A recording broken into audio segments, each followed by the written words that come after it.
കാശ് ഞാൻ തന്നിരിക്കും. ഇത് രാമൻകുട്ടിയാ പറയുന്നത്. ചിയാമി ബില്ല് മാറാൻ പോയിട്ടുണ്ട്. ബില്ല് മാറി വന്ന ഉടനെ നിങ്ങളുടെ കാശ്. കുറെ നാളായി ഞങ്ങളിത് കേൾക്കാൻ തുടങ്ങിയിട്ട്. ഞങ്ങൾക്ക് ഇപ്പൊ രണ്ടിലൊന്നും അറിയണം. സാറ് കാശ് തരുമോ ഇല്ലയോ? ഞാൻ പറയുന്നത് കേക്ക്. ബില്ല് മാറി കിട്ടാൻ അല്പം താമസം. എന്തായാലും നിങ്ങള് ഇപ്പൊ പോ. 2 ദിവസത്തിനകം ഉറപ്പായിട്ട് ഞാൻ കാശ് തരാം. ഉറപ്പാണല്ലോ? ഉറപ്പ്. ഞാനല്ലേ പറയുന്നത്. നാളെ പണം കിട്ടിയില്ലെങ്കിൽ ഞങ്ങളുടെ സ്വഭാവം മാറും. അപ്പോഴേ 2 ദിവസം കൂടി അങ്ങോട്ട് തരുന്നു. അതിനുള്ളിൽ കാശ് കിട്ടിയില്ലെങ്കിൽ ബാക്കി ഞാൻ പറയണ്ടല്ലോ. വരണ്ട മുതലാളി. ചിയാമി എത്തിയോ? എത്തി. എടാ ബില്ലൊക്കെ പാസ്സായോ? പാസ്സായി. മത്തായിയുടെ വീട് പഠിക്കുള്ള അഡ്വാൻസ് കിട്ടിയോ? കിട്ടിയോ? നമ്മൾ പുതുതായി പണിത വീടിന് വേണം മേനോൻ സാറില്ലേ, അയാളും ഗൾഫിൽ നിന്ന് എത്തി. അപ്പൊ ആ ബാലൻസ് ഓർഡർ കിട്ടും. കിട്ടുന്നല്ല മുതലാളി, കിട്ടി. കിട്ടിയോ? ആ വീട് തകർന്നു വീണു. എനിക്കുള്ള അഡ്വാൻസ് കിട്ടി. മുതലാളിക്കുള്ള അഡ്വാൻസ് തരാനായിട്ട് കുറച്ച് ആൾക്കാർ വന്നിട്ടാ. അയ്യോ, ചേട്ടനെ കണ്ടില്ലല്ലോ. ചേട്ടൻ തിരക്കുള്ളൊരു കോൺട്രാക്ടർ അല്ലേ, നിന്ന് തീരാൻ നേരല്ല. പിന്നെ എന്നോടുള്ള സ്നേഹക്കൂടുതലുണ്ടാ. രാവിലെ കോളേജിൽ കൊണ്ടുവിടുന്നതും വൈകുന്നേരം കൂട്ടിക്കൊണ്ടുപോകാൻ വരുന്നതും. അത്രയ്ക്ക് തിരക്കുള്ള ആളാണെങ്കിൽ ആ പൊട്ട ബൈക്ക് കൊടുത്തിട്ട് ഒരു കാർ വാങ്ങാൻ പറ. ഒരു ഡ്രൈവറെ വെച്ചാ പോരെ. നിനക്ക് കോളേജിൽ വരികയും പോവുകയും ചെയ്യാലോ. ഇടയ്ക്ക് ഞങ്ങൾക്കും കയറാം അല്ലേടി? ഓ, കാറൊന്നും എനിക്കിഷ്ടല്ല. എനിക്കിഷ്ടം ജീപ്പാ. ജീപ്പാകുമ്പോ ഒരു സ്റ്റൈലാ. ഉടനെ വാങ്ങാൻ ഏട്ടൻ പറഞ്ഞിട്ടുണ്ട്. ദേ നിന്റെ ചേട്ടൻ ജീപ്പിൽ പോണോ? പോലീസ് ജീപ്പാണെന്ന് മാത്രം.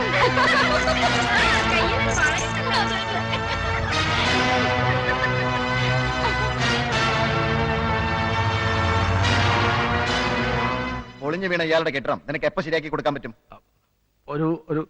ഒരാഴ്ചക്കുള്ളിൽ പണി തുടങ്ങാം. ഞാൻ ഉറപ്പ് തരിക. ഒരാഴ്ചക്കുള്ളിൽ എങ്ങനെ പണി തുടങ്ങാന്ന മുതലാളി പറയണത്? നാട്ടുകാരെ പറ്റിക്കണ പോലെ പോലീസുകാരെ പറ്റിക്കാൻ പറ്റുമോ? എന്താടാ ഒരു രഹസ്യം പറച്ചില്ലേ? അല്ല, ഒരാഴ്ചക്കുള്ളിൽ പണി തുടങ്ങുന്നതിനെ പറ്റി ഞങ്ങൾ ആലോചിക്കായിരുന്നു. എടാ രാമൻകുട്ടി, 10-20 വർഷം ഗൾഫിൽ കിടന്ന് കഷ്ടപ്പെട്ടുണ്ടാക്കിയ സമ്പാദ്യ എന്റെ വീടിന്റെ പണി തീർത്ത് തന്നില്ലെങ്കിൽ നിന്നെ ഞാൻ വെറുതെ വിടുമെന്ന് വിചാരിക്കണ്ട. മനസ്സറേ, ഒരൊറ്റ ആഴ്ച അതിനുള്ളിൽ ഞാൻ വീട് പണി തുടങ്ങിക്കോളാം. ഒരാഴ്ചക്കുള്ളിൽ പണി തീർത്ത് കൊടുക്കണം. വെറുതെ ഞങ്ങൾക്ക് പണി ഉണ്ടാക്കി വെക്കരുത്. ഇല്ല. ആ പൊയ്ക്കോ. ആ നീ കൊന്നേ മുതലാളിനെ വിളിക്കണേ. മുതലാളിയല്ല നീ. നിന്നെയാ? എന്താണ് നിന്റെ പേര്? ചിയാമി. എവിടാ നിന്റെ വീട്?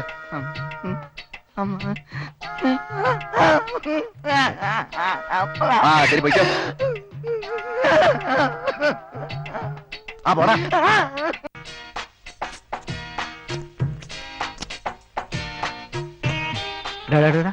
ആകപ്പാടെ അതിന് ചായക്കുള്ള കാശോളൂ കേട്ടോ. നീ അതൊന്നും ചാടിക്കറി ഓർഡർ ചെയ്യല്ലേ? ഒന്നും ഓർഡർ ചെയ്യണില്ല. ഓർഡർ ചെയ്ത് കഴിക്കുന്നത് കാണുന്നുണ്ട്, കുഴപ്പമൊന്നുമില്ലല്ലോ. ആ കണ്ടു.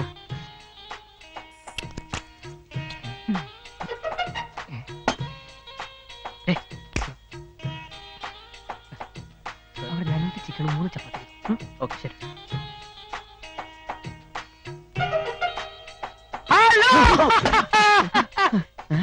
ഇടം നിനക്കെന്നെ മനസ്സിലായില്ലേ? ഇത്ര പെട്ടെന്ന് മറന്നുപോയോ? എടാ ഞാൻ ഉണ്ണി. 1ാം ക്ലാസ്സിൽ ഒരേ ബെഞ്ചിൽ ഒരുമിച്ചിരുന്ന് പഠിച്ച ഉണ്ണി. നിനക്ക് ഇത്ര ഓർമ്മയില്ലേ? ഫ്രണ്ട് അതൊക്കെ പോട്ടെ, നീ എന്താ ഇവിടെ? ചായ കുടിക്കാൻ വന്നതാ. ഓ തമാശ തമാശ. നീ ഇപ്പോഴും തമാശ വിട്ടിട്ടില്ല. പിന്നെ വീട്ടിലെങ്ങനെ അച്ഛനൊക്കെ സുഖം തന്നെ? അച്ഛൻ വെച്ചിട്ട് 10 വർഷമായില്ലേ? അത് പിന്നെ എനിക്കറിയാലോ. ഞാൻ കൊച്ചച്ഛന്റെ കാര്യമല്ലേ ചോദിച്ചത്. അപ്പൊ അച്ഛൻ പിന്നെ അന്ന് ഹാർട്ട് അറ്റാക്ക് ആയിട്ടല്ലേ മരിച്ചത്? അച്ഛൻ ലോറി കാര്യല്ലേ മരിച്ചത്? അതെ, ലോറി ഇങ്ങനെ ഹാർട്ടിന്റെ മുകളിൽ കൂടി ഇങ്ങനെ കേറി അറ്റാക്ക് ആയിട്ടാണല്ലോ മരിച്ചത്. എല്ലാം ഇന്നലെ കഴിഞ്ഞതുപോലെ തോന്നുന്നു. ഇതാരാ ഫ്രണ്ടാ?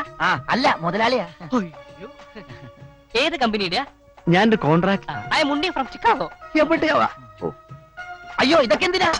അതൊന്നും പറഞ്ഞാ പറ്റില്ല. ഇതൊക്കെ കഴിച്ചോളാം. വർഷങ്ങൾക്ക് ശേഷം നമ്മൾ കണ്ടുപിട്ടല്ലേ? സന്തോഷത്തിൽ. എവിടെയോ വെച്ച് കാണാൻ വഴിയില്ല. I am from Chicago. അപ്പൊ വീട്ടിലൊക്കെ എങ്ങനെയാ? അമ്മ, അച്ഛൻ, പെങ്ങള്? കഴിക്കും സാർ. എനിക്ക് പോകാൻ അല്പം ധൃതിയുണ്ട്. We will meet again. അപ്പൊ ബില്ലൊക്കെ ഞാൻ പേ ചെയ്തിട്ടുണ്ട്. I am very happy. സന്തോഷായി. കിട്ടിപ്പോയി. ഞാൻ ഗായത്രിയായിട്ട് ബൈക്കിൽ പോയപ്പോഴേ ഇവൻ ലിഫ്റ്റ് തരാന്ന് പറഞ്ഞവനാ. എന്നിട്ട് മുതലാളി ഇപ്പോഴാണ് പറയണത് അവന്റെ ഏതായാലും തീരട്ടെ. കഴിക്ക് പോലെ കഴിക്ക്.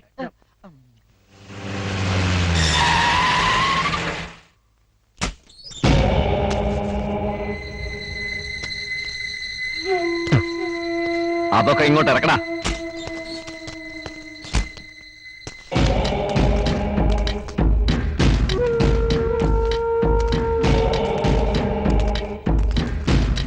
ആരാ? എന്താ വേണ്ടത്? മാറി നിൽക്കട്ടെ.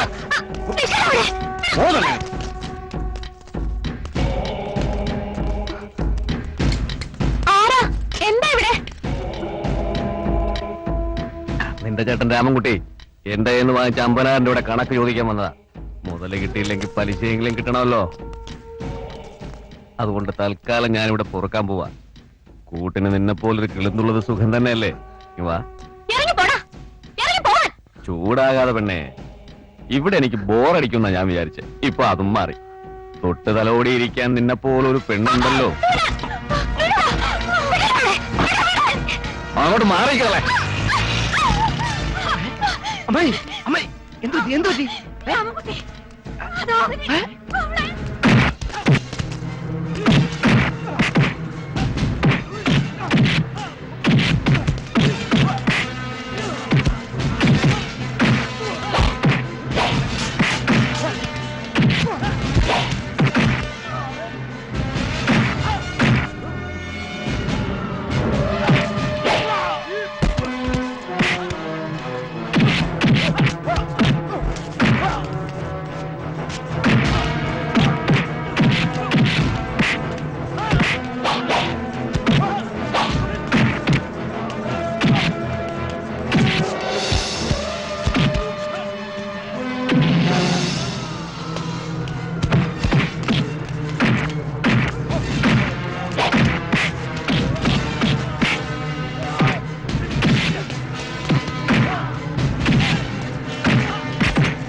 എന്റെ പെങ്ങളെ പിടിക്കുമല്ലേ? നിന്റെ കൈ ഞാൻ വെട്ടും.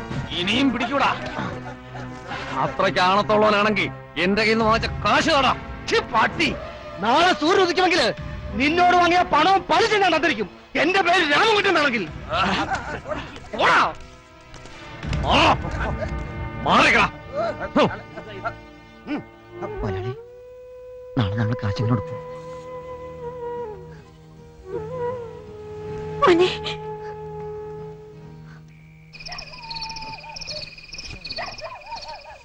ഈ മുടിഞ്ഞ പട്ടികൾ ഉറങ്ങാനും സമ്മതിക്കൂലേ?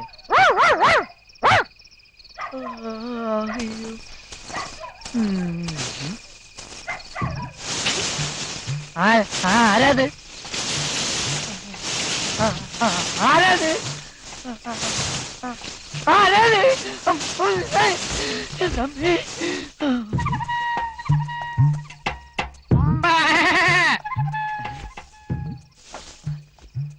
പട്ടികളൊക്കെ ഇപ്പൊ ആടിന്റെ ശബ്ദത്തിലാ കരയണത്.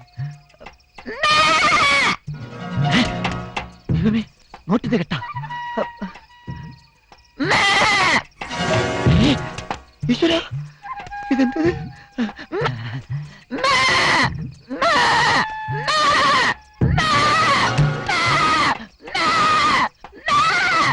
തൽക്കാലം 50,000 ആവശ്യമല്ലുള്ളൂ. അത്യാഗ്രഹം പാടില്ല. കരഞ്ഞോണ്ടിരി. തീർന്ന ഈശ്വര, രക്ഷകൻ ആടിന്റെ രൂപത്തിൽ വന്ന് എന്നെ സഹായിച്ച.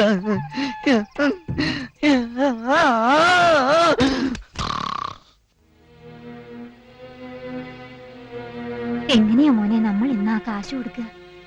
എനിക്കൊന്നും അറിയില്ല. കാശ് കൊടുത്തില്ലെങ്കിൽ അവൻ വീണ്ടും പ്രശ്നം ഉണ്ടാക്കും. ഇന്നാ പണം, ഇത് അവനുണ്ട് കൊടുക്ക. സത്യം പറയടാ, ഈ പണം നിനക്ക് എവിടെ നിന്ന് കിട്ടി? ചെയ്യാമി മോഷ്ടിക്കില്ലെന്ന് മുതലാളിക്ക് അറിയാലോ. പിന്നെ രക്ഷകൻ തന്നതാ. രക്ഷകനോ? അതെ, ഇനി ഒന്നും ആലോചിക്കണ്ട. അവന്റെ മുമ്പിൽ മുതലാളി കൊച്ചാവാൻ പാടില്ല. ഈ പണം അവന്റെ മുഖത്ത് വലിച്ചെറിഞ്ഞിട്ട് മുതലാളി അവനോട് 4 വർത്താനം പറ. ആ എന്നാടാ നിന്റെ പണവും പലിശയും. രാമൻകുട്ടി എന്നെ ഒന്നും ചെയ്യരുത്. ഞാൻ മനഃപൂർവ്വം ചെയ്തല്ല, എന്നെ കൊണ്ട് ചെയ്യിപ്പിച്ചതാ. ആര്? ദുർഗാദേവി. അതെ, ദുർഗാദേവി തന്നെ. ഞാൻ രാമഭദ്രൻ, പുത്തൂരം വീട്ടിലെ ഒരു അംഗം.